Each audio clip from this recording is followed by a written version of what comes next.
Hello and welcome to Asia Business Report. I'm Karishma Vaswani. The government minister responsible for negotiating Britain's withdrawal from the European Union, David Davis, has resigned.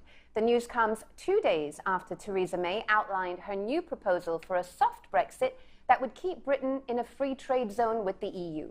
Our very own business reporter this morning, Katie Silva, has more on this story. Katie, I know you've been watching this very closely. In particular, we saw that slight slipping in the British pound in early Asian trade. Has that continued?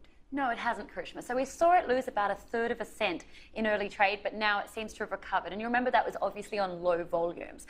And this all follows this double resignation. So we've seen David Davis resign and Steve Baker, Junior Minister. And this comes 2 days after they had this critical meeting at Chequers, the British Prime Minister's country abode. And they were there to try and eke out a deal for Brexit, try and strike a deal between the hard and the soft Brexiteers. Now, David Davis, on his way to this meeting, he was asked, what does he want from the deal, and is he likely to resign if he doesn't like what he gets? And this is what he had to say, Karishma, or rather didn't have to say.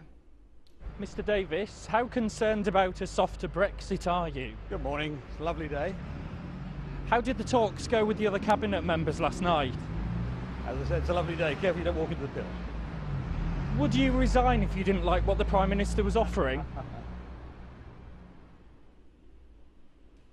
So he just sort of laughs when he was asked if he was going to resign, but clearly we've seen now that he has. And this follows this deal that they basically decided on Friday UK time, which was to give them sort of a Norway-style approach to a Brexit. So they'd remain within the EU trading region, but they'd be subject to EU rules as a result, which they wouldn't be able to vote on. And this is what the hard Brexiteers don't want. So we've seen this sort of resignation. What this is going to mean in terms of the future of Brexit negotiations and Prime Minister May's leadership remains to be seen.